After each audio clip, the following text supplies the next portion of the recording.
الحمد لله رب العالمين، والصلاة والسلام على سيد المرسلين. أما بعد، فأعوذ بالله من الشيطان الرجيم. بسم الله الرحمن الرحيم.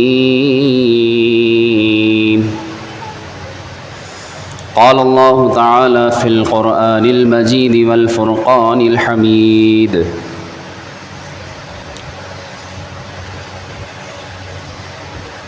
أولئك هم الصادقون.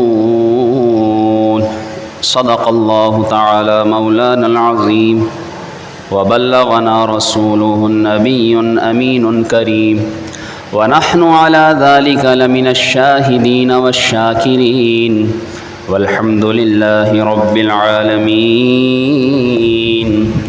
مولاي صل وسلم دائما أبدا على حبيبك خير الخلق كلهم، هو الحبيب الذي ترجى شفاعته لكل هول من الأهوال مقتحم. يا صاحب الجمال ويا سيد البشر، من وجهك المنير لقد نور القمر. لا يمكن الثناء كما كان حقه، بعد از خدا بزرگ توی قصہ مختصر. ہزار بار بشویم دہن ز مشک و گلاب، ہنوز نام تو گفتن کمال بے ادبیست. حمد و صلات کے بعد اللہ رب العالمین کا ہم شکر ادا کرتے ہیں کہ رب تعالیٰ نے ہمیں اپنے گھر میں حاضری کی سعادت بخشی، اور درود و سلام ہوں اللہ کے آخری نبی محمد عربی صلی اللہ تعالیٰ علیہ وآلہ وسلم پر، آپ کی آل، آپ کے اصحاب، آپ کی ازواج، آپ کے اہل بیت، صحابہ، تابعین، تبع تابعین پر اللہ کی رحمتیں اور عنایت ہوں، اور اللہ تعالیٰ بے حساب بخشش و مغفرت فرمائے تمام مومنین و مومنات، مسلمین و مسلمات کی، اور بالخصوص ہم جتنے حاضر ہیں جن کے جو رشتہ دار اور والدین اگر دنیا سے چلے گئے، اللہ تعالیٰ ان کی بھی مغفرت فرمائے. آج 2 محرم الحرام سن 1445 سن ہجری، نیا اسلامی سال شروع ہو چکا، جس کا آج یہ پہلا جمعۃ المبارک ہے، اور 21 جولائی سن 2023 اس مسجد میں الحمدللہ میں آج 32واں جمعۃ المبارک ادا کر رہا ہوں. آج کی گفتگو سے قبل حضور صلی اللہ علیہ وآلہ وسلم پر درود و سلام کی فضیلت سے متعلق سیدنا عمر فاروق اعظم رضی اللہ تعالیٰ عنہ فرماتے ہیں کہ آپ صلی اللہ علیہ وآلہ وسلم پر درود شریف پڑھے بغیر اگر دعا کی جائے تو فرمایا کہ دعا آسمان و زمین کے بیچ معلق ہو جاتی ہے، لٹکا دی جاتی ہے، وہ اوپر کی جانب نہیں بڑھتی. اور فرمایا کہ اگر درود شریف پڑھ لیا جائے دعا سے پہلے اور دعا کے بعد تو پھر اس دعا کی رسائی اللہ کی بارگاہ تک ہو جاتی ہے، اور وہ دعا قبول کر لی جاتی ہے. ہمیں چاہیے کہ ہم جب بھی دعا کریں تو پیارے نبی صلی اللہ علیہ وآلہ وسلم پر درود شریف بھی ضرور پڑھیں. ایک مرتبہ برکت کے لیے درود شریف پڑھ لیجئے. اللہم صلی علی سیدنا و مولانا محمد مبارک وسلم وصلی علیہ. دین کی سربلندی کے لیے جہاں رسول اللہ صلی اللہ علیہ وآلہ وسلم کے اخلاق کریمانہ اور آپ صلی اللہ علیہ وآلہ وسلم کی تبلیغ کی کوششیں، آپ صلی اللہ علیہ وسلم کے بعد صحابہ کرام علیہم رضوان کی جو کاوشیں رہیں، صحابہ نے ہجرت بھی کی، گھر بار بھی چھوڑا اور بڑی قربانیاں پیش کی، وہیں دین کی سربلندی میں ایک اور اہم ترین جہت ہے جسے اب فراموش کیا جا چکا ہے، اور اس کی طرف اب توجہ نہیں دی جاتی، اسے ذکر نہیں کیا جاتا، حالانکہ وہ جہت ہر ایک پر کسی نہ کسی جہت سے ہر لمحہ لازم اور ضروری ہے. اور وہ کیا ہے؟ آپ صلی اللہ تعالیٰ علیہ وآلہ وسلم کی جد و جہد جسے جہاد سے تعبیر کیا جاتا ہے۔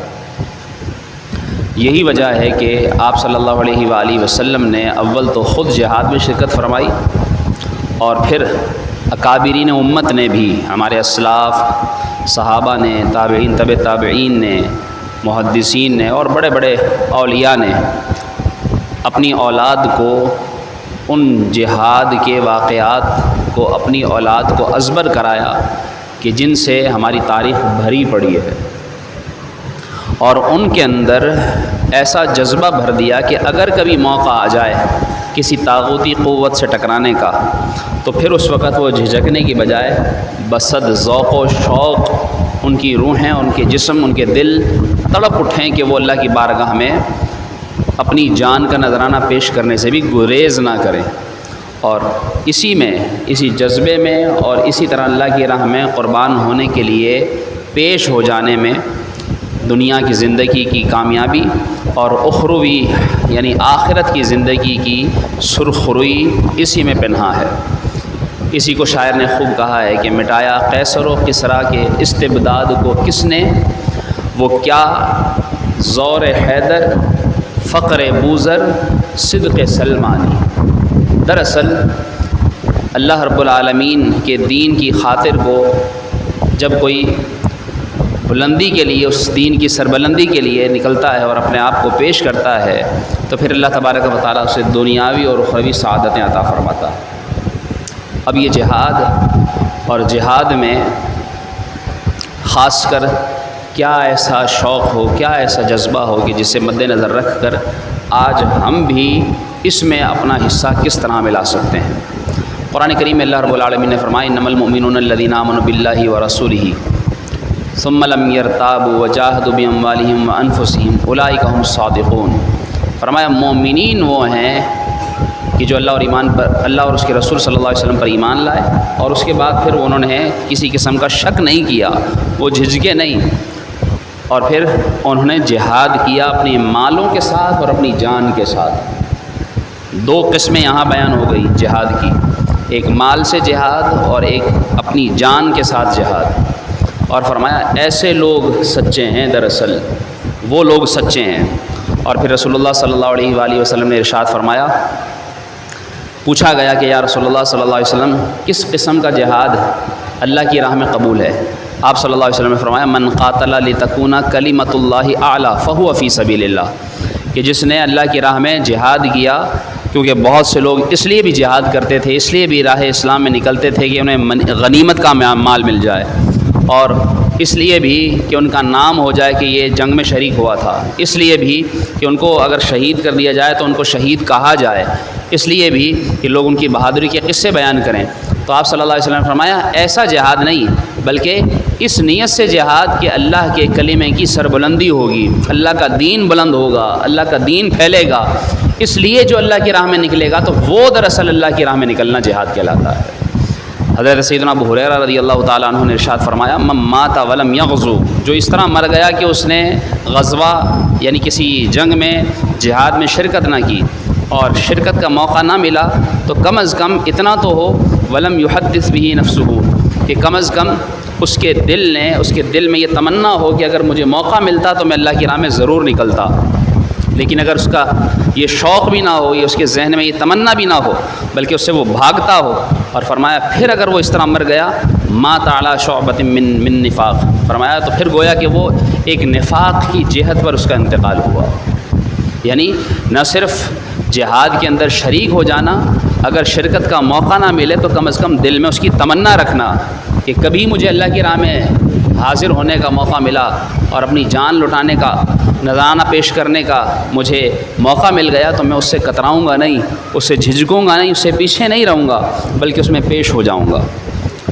اور جہاد ہم سمجھتے ہیں کہ مار کاٹ، خون خرابے کا نام ہے، ہرگز نہیں۔ دین اسلام نے ظلم اور زبردستی اور بے دریغ قتل غارت گری سے روکا ہے، بے فائدہ لشکر کری سے دین اسلام میں منع کیا ہے، حتیٰ کہ رسول اللہ صلی اللہ علیہ وسلم نے جنگ کی حالت میں بھی انسانیت کا شرف باقی رکھا، اور آپ صلی اللہ علیہ وسلم نے صحابہ کو منع فرما دیا کہ حالت جنگ میں بھی جب تم کسی کافر کو مار چکو تو اس کے جسم کی بے حرمتی نہ کرو. یعنی پھر جس طرح کافر کرتے تھے کہ وہ غصے میں انتقام کی آگ میں جس کو مارتے تھے اس کا ناک کاٹ دیتے، اس کا کان کاٹ دیتے، اس کے ہونٹ کاٹ دیتے، اس کی آنکھیں نکال لیتے، اس کا جگر نکال لیتے، مصلح کرتے تھے. آپ صلی اللہ علیہ وآلہ وسلم نے اس بات سے بھی منع فرما دیا. دیکھیے اگر اسلام کو انسانوں کو مارنا ہی مقصود ہوتا تو آپ صلی اللہ علیہ وآلہ وسلم پھر اس سے بھی نہ منع فرماتے. لیکن دین اسلام دیکھیے کتنا پیارا دین ہے کہ حالت جہاد میں بھی، حالت جنگ میں بھی رسول اللہ صلی اللہ علیہ وسلم نے فرمایا بچوں کو نہیں مارا جائے گا، بوڑھوں کو نہیں مارا جائے گا، عورتوں کے اوپر تلوار نہیں اٹھائی جائے گی، معذور مقابلے میں نہ آئیں تو پھر ان کو بھی کچھ نہ کہا جائے گا، جو مقابلے میں نہیں آئے گا ان کو کچھ نہیں کہا جائے گا، جو لڑے گا تم سے تم اس سے لڑو گے. اور فرمایا حتیٰ کہ تم ان کے مذہبی رہنماؤں پر بھی تلوار نہیں اٹھاؤ گے. حتیٰ کہ رسول اللہ صلی اللہ علیہ وآلہ وسلم نے کھیتوں اور درختوں کو بھی دوران جہاد کاٹنے سے منع فرما دیا. یہ ہے دین اسلام کے جہاد کی وہ حقیقت جو دراصل لوگوں کی نظروں سے اوجھل ہے، لوگوں کو بیان نہیں کی جاتی. دین اسلام فرماتا ہے، قرآن کریم میں اللہ تعالیٰ نے ارشاد فرمایا وَقَاتِلُوا فِي سَبِيلِ اللَّهِ الَّذِينَ يُقَاتِلُونَكُمْ، جو تم سے لڑنے کھڑا ہو پھر تم اس سے لڑو. اور دین اسلام میں جہاد کا پہلو آتا کب ہے؟ جب صحابہ کرام علیہم الرضوان نے لشکر بھیجے، رسول اللہ صلی اللہ علیہ وسلم نے جب لشکر کشی کی، جب جنگیں ہوئیں تو آپ صلی اللہ علیہ وآلہ وسلم کی تعلیمات یہ تھیں کہ پہلے کافروں کو کہا جائے گا کہ تم اسلام کا کلمہ پڑھو. اگر وہ اسلام کا کلمہ پڑھ لیں، مسلمان ہو جائیں تو ٹھیک ہے، پھر ان کو کچھ نہیں کہا جائے گا.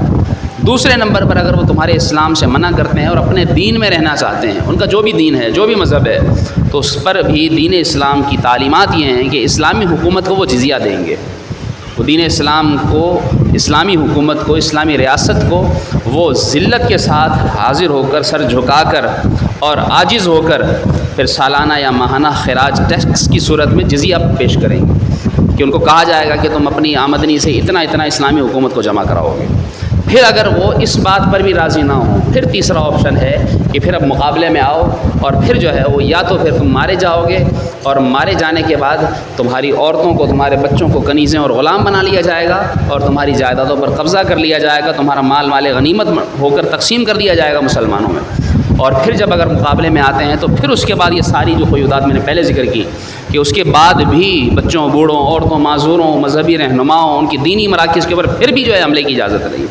تو یہ ہے دین اسلام کے اندر جہاد کا کانسیپٹ. اور آج دیکھیے کہ اللہ کے رسول صلی اللہ تعالیٰ علیہ وآلہ وسلم نے پھر جو جہاد میں شریک ہو اور پھر اسے اگر زندگی سلامتی کے ساتھ واپسی کا موقع مل جائے، وہ زندہ سلامت واپس آ جائے، تو دین اسلام نے اسے غازی قرار دیا ہے. اور اگر اسے دین اسلام کے اندر جہاد کی صورت میں اسے شہادت کا رتبہ نصیب ہو جائے تو پھر اللہ کے رسول صلی اللہ علیہ وسلم نے شہید کا رتبہ بیان فرمایا. یعنی مسلمان دونوں حالتوں میں فائدے میں ہے. بچ کر آ جائے تو غازی کا رتبہ ہے، اور اگر وہ شہید ہو جائے تو پھر اس کے لیے شہید کا رتبہ ہے. اور شہید کے بارے میں کیا بیان کیا قرآن کریم کے اندر؟ اللہ تعالیٰ نے ارشاد فرمایا وَلَا تَقُولُوا لِمَن يُقْتَلُ فِي سَبِيلِ اللَّهِ أَمْوَاتٌ بَلْ أَحْيَاءٌ وَلَٰكِن لَّا تَشْعُرُونَ. شہید تو وہ ہے کہ جو اللہ کی راہ میں شہید کر دیا جائے تو پھر اسے تم مردہ بھی نہ کہو، بلکہ وہ زندہ ہے لیکن تمہیں اس کا شعور نہیں ہے. یعنی شہید کی دیکھیے کتنی بڑی فضیلت ہے کہ وہ بظاہر ہمارے سامنے وہ دنیا کی زندگی سے چلا گیا ہے لیکن وہ زندہ ہے. اور اللہ نے فرمایا تمہیں اس کا پتہ نہیں ہے وہ زندہ کیسے ہے. ایک مقام میں فرمایا بل احیاء عند ربهم یرزقون، بلکہ یہ تو زندہ ہیں اور انہیں ان کے رب کے پاس سے رزق دیا جاتا ہے. اور فرمایا فرحین بما آتاہم اللہ من فضلہ، بلکہ یہ تو اللہ کی بارگاہ میں خوش ہوتے ہیں اور اس وجہ سے خوش ہوتے ہیں کہ جو اللہ انہیں اپنے فضل سے عطا فرماتا ہے. تو یہ کتنی بڑی فضیلت ہے شہید کی. حتیٰ کہ شہداء کے جسموں کو بھی محفوظ کر دیا جاتا ہے کہ ان کے جسم کو قبر نہیں کھاتی، مٹی نہیں کھاتی. مفتی احمد یار خان نعیمی رحمۃ اللہ تعالیٰ فرماتے ہیں کہ شہید کو نبی سے کچھ قرب بھی حاصل ہے، جیسے قرآن کریم کے اندر فرمایا گیا اولئک الذین انعم اللہ علیہم من النبیین والصدیقین والشہداء، کہ نبیوں اور پھر اس کے بعد صدیقین کا رتبہ اور پھر تیسرے نمبر پر شہداء کا رتبہ بیان کیا گیا ہے. اور نبی کو کیسے، شہید کو کیسے نبی سے قربت حاصل ہے؟ فرمایا کہ نبی کی نیند وضو نہیں توڑتی، اسی طرح فرمایا شہید کی موت اس کا غسل نہیں توڑتی. جب شہید کر دیا جاتا ہے تو اس کو غسل نہیں دیا جاتا، اس کو اسی طرح دفن کیا جاتا ہے۔ کتنی بڑی بات ہے۔ اور آپ صلی اللہ علیہ وآلہ وسلم نے فرمایا کہ شہید سے قبر کے سوالات نہیں کیے جاتے، شہید کا گوشت زمین نہیں کھاتی، شہید کی موت آتی ہے، اس کا قطرہ خون کا زمین پر گرنے سے پہلے اسے اس کا جنت میں مقام دکھا دیا جاتا ہے۔ کتنی بڑی فضیلت ہے۔ قیامت کے دن 70 لوگوں کی شہید شفاعت کرے گا۔ رسول اللہ صلی اللہ علیہ وسلم نے ارشاد فرمایا کہ سبز پرندوں کے قالب میں شہیدوں کی روحیں جنت میں جہاں چاہتی ہیں سیر کرتی ہیں، اور اللہ نے ان کے لیے قندیلیں وہاں جنت کے اندر مقرر کر دی ہیں۔ وہ جب روحیں ان کی سیر کرتی ہیں جنت میں، اور پھر وہاں واپس آ کر ان قندیلوں میں وہ آرام کرتی ہیں۔ یہ شہداء کی فضیلت ہے۔ آپ صلی اللہ علیہ وآلہ وسلم نے خود خواہش ظاہر کی۔ آپ نے فرمایا کاش کہ ایسا ہو کہ میں اللہ کی راہ میں شہید کیا جاؤں، مجھے پھر زندہ کیا جائے میں پھر شہید کیا جاؤں، مجھے پھر زندہ کیا جائے میں پھر شہید کیا جاؤں۔ 3 بار آپ صلی اللہ علیہ وسلم نے یہ خواہش ظاہر کی۔ کتنی بڑی بات ہے اللہ کی راہ میں شہادت کا رتبہ پانا۔ اس لیے خوب کسی نے کہا نکل کر خانقاہوں سے ادا کر رسم شبیری، کہ فقر خانقاہی ہے فقط اندوہ و دلگیری، تیرے دین و ادب سے آ رہی ہے بوئے رہبانی، یہی ہے مرنے والی امتوں کا عالم پیری، کہ جو امتیں جو سمجھ لیں جو مر جاتی ہیں تو ان کا جو بڑھاپے کا جو وقت ہے وہ دراصل جو ذلت اٹھاتی ہیں جو قومیں، وہ اسی لیے کہ وہ اللہ کی راہ میں لڑنے سے گریز کرتی ہیں۔ شہید کے متعلق آتا ہے کہ قیامت کے دن جب لوگ جنت میں چلے جائیں گے، اور جنت میں جانے کے بعد جب جنتی نعمتیں پالیں گے تو کوئی بھی یہ نہیں چاہے گا کہ مجھے واپس بھیجا جائے، کوئی بھی یہ نہیں چاہے گا کہ میں جنت سے باہر جاؤں، جنت سے واپس جاؤں، لیکن شہید یہ تمنا کرے گا کہ کاش اگر مجھے دوبارہ دنیا میں بھیجا جائے اور میں پھر اللہ کی راہ میں شہید کیا جاؤں، اور پھر مجھے اللہ تعالیٰ جنت کی نعمت عطا فرمائے۔ یعنی کتنی بڑی بات ہے کہ شہید کو فرمایا رسول اللہ صلی اللہ علیہ وسلم نے کہ شہید کو اتنی سی تکلیف ہوتی ہے جیسے تم میں سے کسی کو چٹکی بھرنے سے تکلیف ہوتی ہے، بس شہید کو یہ تکلیف ہوتی ہے۔ فرمایا قبر کے سوالات، قبر کے امتحان سے بھی شہید محفوظ رہتا ہے۔ فرمایا کیسے؟ روایت میں بیان فرمایا رسول اللہ صلی اللہ علیہ وسلم نے کہ جب اس کے اوپر تلوار اٹھتی ہے اسی وقت اس کا امتحان کافی ہے، کہ یہی امتحان جب وہ پاس کر لیتا ہے تو پھر اسے کسی امتحان کی ضرورت نہیں رہتی۔ قضا حق ہے مگر اس شوق کا اللہ والی ہے، جو ان کی راہ میں جائے وہ جان اللہ والی ہے۔ کاش کہ ہمیں بھی ایسا موقع نصیب ہو۔ آپ صلی اللہ علیہ وآلہ وسلم نے یہ بھی ارشاد فرمایا کہ شہید کے سارے گناہ معاف ہو جاتے ہیں مگر فرمایا سوائے قرض کے۔ ادھر ہمیں ایک اور چیز سیکھنے کو ملتی ہے کہ دیکھیے کہ گناہ شہید کے سارے معاف ہو رہے ہیں مگر قرض۔ آج بہت سے ایسے لوگ ہوں گے کہ جو ہے وہ لوگوں کا قرض دبا کر بیٹھے ہوئے ہوں گے، انہوں نے دوسروں کے پیسے دینے ہیں، لیکن پیسے ہوتے ہوئے 1,00,000 روپے لیا ہے، 1,00,000 نہیں دے سکتے، 90,000 دے سکتے ہیں، 80,000 دے سکتے ہیں، 50,000 دے سکتے ہیں، 10,000 دے سکتے ہیں، 1,000 دے سکتے ہیں، 500 دے سکتے ہیں، کچھ تو دے سکتے ہیں، لیکن لوگ ایسے قبضہ پہ جما کر بیٹھتے ہیں، لوگوں کے پیسے ایسے کھا کر بیٹھتے ہیں، ایسے بھولتے ہیں، پھر دینے کا نام نہیں لیتے۔ دینے والا پچھتاتا ہے کہ میں نے اس کو دیے کیوں۔ کل کو کوئی اور مستحق بھی اگر اس دینے والے سے مانگتا ہے، وہ اس ایک کی وجہ سے اتنا بدظن ہو جاتا ہے اور وہ طے کر لیتا ہے کہ میں نے کسی کو آئندہ پیسے دینے ہی نہیں ہیں۔ کس کی وجہ سے؟ اس قبضہ کرنے والے کی وجہ سے۔ تو ہمیں چاہیے کہ ہم اس قرض کے گناہ سے، کیونکہ مرنے کے بعد بھی یاد رکھیے کہ سب سے پہلے اس کا قرض ادا کیا جاتا ہے، تو یہ قرض اتنا اہم ہے، قرض اتنا اہم ہے کہ ادا کیا جائے۔ لوگوں کا پیسہ پائی دبانا یہ بہت بڑا گناہ ہے۔ تو آج کے اس بیان میں یہ بھی خاص کر ذہن میں رکھیے کہ ہمیں مرنے سے پہلے اگر ہم نے کسی کو کچھ دینا ہے، لوگوں نے پیسے قبضہ لیے، لوگوں نے کسی کی جگہوں پر قبضہ کر لیا، زمینوں پر قبضہ کر لیا، جائیدادوں پر قبضہ کر لیا، مرنے کے بعد والد کے مرنے کے بعد جو حصے بٹنے تھے ان حصوں میں سے کسی بہن کا، بیٹی کا حصہ تھا، ان بہن بیٹیوں کے حصوں پر قبضہ کر لیا۔ یاد رکھیے یہ سارا قبضہ یہ بھی ناجائز ہے، یہ ہمیں دینا ہوگا۔ اور قیامت کے دن اگر کسی نے بالشت بھر زمین کسی کی قبضائی، اللہ تعالیٰ 7 زمینوں کا توق بنا کر اس کے گلے میں قیامت کے دن ڈالے گا۔ یعنی یہ عذاب کی کیفیت ہے کہ اس پر کتنی زیادہ مصیبت ہوگی اس وقت معلوم ہوگا۔ تو اس روایت سے بھی سیکھنے کو ملتا ہے کہ قرض یہ ہم پر باقی نہ رہے۔ تو آج یہ بھی سوچ کر جائیں یہاں سے کہ میں نے جس کا دینا ہے تھوڑا تھوڑا دینے کی کوشش تو کروں. گھر کے اندر سارے کام ہو رہے ہیں، شادیاں ہو رہی ہیں، قربانیاں ہو رہی ہیں، گھر کے اندر جو ہے وہ رنگ و روغن ہو رہا ہے، گھر تعمیر ہو رہا ہے، لیکن قرضہ نہیں دے رہے. کاروبار ہو رہا ہے، سیر و تفریح ہو رہی ہے، سب کچھ ہو رہا ہے، لیکن قرضہ نہیں دے رہے جان بوجھ کر. تو ایسے لوگوں کے اوپر بڑا وبال ہے. تو ہمیں چاہیے کہ ہم قرض ادا کریں. اسلام میں رسول اللہ صلی اللہ علیہ وسلم نے جہاد کی یہ بھی فضیلت ارشاد فرمائی. یہ جہاد قلیل عمل ہے لیکن اللہ تبارک و تعالیٰ اس پر اجر کثیر عطا فرماتا ہے. کیسے؟ یہاں تک فرمایا گیا کہ کوئی شخص حضور علیہ السلام کی بارگاہ میں حاضر ہوا، عرض کرنے لگا یا رسول اللہ صلی اللہ علیہ وسلم پہلے اسلام لاؤں یا پہلے جہاد کروں؟ آپ نے فرمایا پہلے اسلام لاؤ اس کے بعد جہاد کرو. اس نے ایسا ہی کیا اور اسلام لانے کے بعد اسے اتنا موقع ہی نہیں ملا کہ وہ کوئی عمل کرتا، یعنی کوئی نماز پڑھتا، کوئی نیک اللہ کے نام میں صدقہ و خیرات، کچھ نہیں عمل کیا. اسلام لایا، جہاد میں شریک ہوا، شہادت کا رتبہ پا لیا. اللہ کے رسول صلی اللہ علیہ وسلم نے فرمایا کہ دیکھو کتنا خوش نصیب ہے، ابھی اسلام لایا اور شہید ہو گیا، اللہ رب العالمین نے اسے بغیر کسی اور عمل کے سیدھی جنت عطا فرما دی ہے. یعنی جہاد کا عمل مختصر سا کہ اس نے اسلام قبول کرنے کے بعد جہاد کیا، فوراً اللہ کی راہ میں ایسے شہید ہوا کہ جنت پا گیا. آپ صلی اللہ علیہ وسلم نے فرمایا شہید کو 7 فضیلتیں عطا کی جاتی ہیں کہ اول تو اسے مرتے ہی بخشش کا انعام، دوم فرمایا اسے ایمان کا جوڑا پہنایا جاتا ہے، فرمایا اسے عذاب قبر سے امان دیا جاتا ہے، قیامت کی گھبراہٹ سے وہ امن میں رہے گا، اس کے سر پر وقار کا ایسا تاج سجایا جائے گا کہ اس میں جو یاقوت لگا ہوگا وہ دنیا میں جو کچھ ہو اس سے بہتر ہوگا.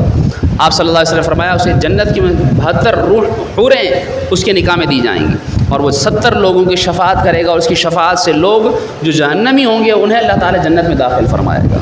کتنی بڑی فضیلت ہے شہید کی. تو شہید کو قیامت کے دن اللہ تبارک و تعالیٰ مسکرا کر دیکھے گا اور فرمایا جسے تمہارا رب مسکرا کر دیکھ لے گا اس پر کوئی حساب نہیں ہوگا. قیامت کے دن جب شہید کو اٹھایا جائے گا اس کا خون تر و تازہ ہوگا اور اس کے خون سے مشک کی خوشبو آ رہی ہوگی. سبحان اللہ، کتنی فضیلت ہے. حتیٰ کہ یہ بھی فرمایا گیا کہ جو شہید ہو اس کے لیے بھی یہ ثواب ہے اور جو شہادت کے دل میں تمنا رکھے اللہ تبارک و تعالیٰ اس پر بھی اسے شہید جیسا ثواب عطا فرمائے گا. تو ساری گفتگو کا خلاصہ کیا ہوا کہ ہمیں اپنے دل میں شہادت کا شوق، شہادت کی تمنا رکھنی چاہیے. اور جہاد 3 طرح کا ہے. جہاد بالسیف، تلوار کے ساتھ جہاد، یعنی ہتھیار کے ساتھ جہاد، جب اللہ کی راہ میں لڑنے کا موقع ملے اس وقت لڑیں. اور فرمایا اس کے بعد پھر جہاد باللسان کہ تم اپنی زبان سے جہاد کرو. جہاں تم ناحق دیکھو وہاں بولو، وہاں کہو کہ یہ ناحق ہے، وہاں کہو کہ یہ ظلم ہے، وہاں کہو کہ یہ غلط ہے. تمہارے اوپر اگر تم تلوار سے جہاد کرنے کا تمہیں موقع نہیں مل رہا یا تمہارے اندر طاقت نہیں یا تمہارے اندر اتنا جذبہ نہیں تو کم سے کم زبان سے تو کہو، زبان سے تو غلط کہو. اور نمبر 3 فرمایا کہ اگر تم زبان سے نہیں کہتے ہو تو کم از کم جہاد باللسان. یہ بھی فرمایا گیا جہاد باللسان کے بعد جہاد بالقلم کہ تم لکھ کر تو کسی کے بارے میں بتا سکتے ہو کہ یہ غلط ہے، کسی کے بارے میں لکھ کر تو واضح کر سکتے ہو کہ فلاں کام غلط ہے، فلاں غلط ہے، فلاں چیز غلط ہے. اس طرح جہاد کی علماء نے یہ 3 قسمیں بیان فرمائی. اور ایمان کے درجے رسول اللہ صلی اللہ علیہ وسلم نے بیان فرما دیے کہ ایمان کے 3 درجے ہیں کہ یا تو تم برائی کو دیکھو تو اس سے ہاتھ سے اپنے روک دو، برائی کو ہاتھ سے روکو. کتنے لوگوں میں طاقت ہوتی ہے برائی کو ہاتھ سے روک سکتے ہیں، وہ چاہیں تو ہٹا سکتے ہیں، برائی کو ختم کر سکتے ہیں. اپنے گھر کے اندر جو برائی ہو رہی ہے، مثال کے طور پر ٹی وی چل رہی ہے اور اس پر کوئی حرام چیز دیکھی جا رہی ہے، اس کو ہم چاہیں تو اپنی طاقت سے اس کو بند کر سکتے ہیں لیکن نہیں کرتے. تو آپ صلی اللہ علیہ وسلم نے فرمایا ایمان کا اعلیٰ درجہ تو یہ ہے کہ تم ہاتھ سے روکنے پر قادر ہو تو برائی جو روک سکتے ہو ہاتھ سے روکو. اور فرمایا نہیں تو پھر کم از کم اسے تم زبان سے روکو. ایمان کا درمیانہ درجہ کہ اسے تم زبان سے منع کرو کہ تمہارے زبان سے کہنے پر اگر وہ جیسے کوئی شخص یہ جانتا ہے کہ میں اسے نماز کا کہوں گا اور وہ نماز پڑھ لے گا تو اب اس پر واجب ہے کہ وہ اس کو نماز کا کہے، یہ اس کے اوپر لازم ہے. اور اگر پھر بھی وہ زبان سے نہیں کہتا، جیسے شوہر بیوی کو کہے تو بیوی پر شوہر کی اطاعت لازم ہے، تو اب اس پر کہنا لازم ہے کہ وہ اس کو نماز کی دعوت دے. نہیں کہے گا یہ گناہ گار ہوگا. تو یہ ہے ایمان کا درمیانہ درجہ. اور تیسرے نمبر پر فرمایا کہ اگر تم زبان سے بھی کسی کو نہیں روک سکتے، برائی کو نہیں ہٹا سکتے تو کم از کم اس کو دل میں تو برا جانو. یہ فرمایا ایمان کا ادنا ترین درجہ ہے اور تم اس طرح ایمان کے درجوں کو پانے کی کوشش کرو. ہمیں چاہیے کہ ہم کم از کم اتنا تو کریں کہ دل میں برائی کو برا جانیں. لیکن لوگ ایمان کے ادنا درجے سے بھی نیچے جا چکے ہیں، برائی کو بھی برائی نہیں سمجھتے، برے کو بھی برا نہیں کہتے، نہیں سمجھتے، برائی کو تو اچھا سمجھتے ہیں آج کل معاذ اللہ۔ یاد رکھیے کہ ہم ایمان کے درجوں میں کہیں تنزلی کا شکار تو نہیں ہو چکے، اتنے تو ایمان سے نہیں گر گئے کہ ہمارے اندر ایمان کی جو تھوڑی بہت نمک ہونی چاہیے وہ بھی نہیں ہے۔ پھر ہم کہتے ہیں کہ ہماری دعائیں قبول نہیں ہوتی، پھر ہم کہتے ہیں کہ ہمارے کاروبار میں رزق میں برکت نہیں ہوتی ہے، پھر ہم کہتے ہیں کہ ہماری اولاد ہماری فرما بردار نہیں بنتی ہے، پھر ہم یہ کہتے ہیں کہ ہمارے گھر میں لڑائی جھگڑے ختم نہیں ہوتے ہیں۔ ارے بھائی، اپنے اندر ایمان کے جو درجے لانے تھے وہ درجوں سے نیچے جا چکے۔ جب ایمان نہ رہا تو پھر کہاں سے یہ ساری برکتیں ملیں گی؟ کیسے دعائیں قبول ہوں گی؟ کیسے اولاد فرما بردار ہوگی؟ کیسے گھر میں برکت ہوگی؟ کیسے کاروبار میں ترقی ہوگی؟ اس لیے اپنے ایمان کے درجوں کو ترقی دیجیے، اپنے ایمان کو پختہ کیجیے، اور اپنے اندر اسلام کو عام کرنے کے جس طرح میں نے ذکر کیا، جہاد بالسیف نہیں کر سکتے، جہاد باللسان کیجیے، جہاد بالقلم کیجیے۔ برائی کو برائی کہیے، زبان سے، ہاتھ سے روکنے کی کوشش کیجیے۔ جس طرح برائی کو روکیں گے تو جس طرح نیکی کرنا ضروری ہے، اسی طرح برائی کو ہٹانا، برائی کو ختم کرنا، برائی سے روکنا بھی ضروری ہے۔ یہ ساری باتیں ذہن میں رکھتے ہوئے الحمدللہ، جس طرح ماہ محرم الحرام آج 2 تاریخ ہو چکی ہے، آنے والے جمعہ، ہفتہ، اتوار 3 دن یہی عمل کہ ہم جس طرح جہاد کیا ہے، اللہ کی راہ میں سفر، اللہ کی تبلیغ، اللہ کے دین کے سربلندی کے لیے، تو دعوت اسلامی کے تحت 3 دن کے مدنی قافلے 9، 10 اور 11 تاریخ، جمعہ، ہفتہ، اتوار، چھٹیاں ہیں۔ 9، 10 کی ویسے چھٹی ہے، ہفتہ جمعہ ہفتہ اور اتوار ویسے چھٹی ہے۔ 3 دن اللہ کی راہ میں سفر کر کے دیکھیے، انشاءاللہ اللہ کی راہ میں سفر کرنے کے بعد آپ کو اندازہ ہوگا کہ کس طرح ایمان کے درجوں کو ترقی دی جاتی ہے۔ آپ کو معلوم ہوگا کہ جہاد باللسان کیا ہے، جہاد بالسیف کیا ہے، جہاد بالقلم کیا ہے، ایمان کا ادنا درجہ کیسے پانا ہے، ایمان کے درمیانے درجے کو کیسے حاصل کرنا ہے، ایمان کے اعلیٰ درجے پر کیسے آنا ہے، اور عبادت کی لذت کیسے پانی ہے۔ یہ ساری چیزیں انشاءاللہ اللہ کی راہ میں سفر کر کے دیکھیے، آپ کو اندازہ ہوگا۔ اسی طرح آپ نیت کیجئے کہ انشاءاللہ آنے والے جمعۃ المبارک، یعنی جمعہ، ہفتہ، اتوار 3 دن کے قافلے، جمعرات اجتماع دعوت اسلامی کا ہفتہ وار کورنگی رضا مسجد کورنگی نمبر 4 پر ہوتا ہے، اس اجتماع میں شریک ہوں مغرب کی نماز کے بعد جمعرات کو۔ وہیں سے انشاءاللہ راتوں رات حیدرآباد یہ مدنی قافلے سفر کریں گے۔ آپ سے التجا ہے جو سفر کرنا چاہیں وہ جمعہ کی نماز کے بعد رابطہ بھی فرمائیں، اور ان ساری چیزوں کو مد نظر رکھتے ہوئے اللہ کی راہ میں سفر کرنے کا جذبہ لے کر ضرور سفر کیجیے، انشاءاللہ آپ کو برکتیں ملیں گی۔ اللہ پاک ہم سب کو عمل کرنے کی توفیق عطا فرمائے، آمین بجاہ نبی الامین، سنت ادا فرمائے۔ آگے تشریف لے آئیے۔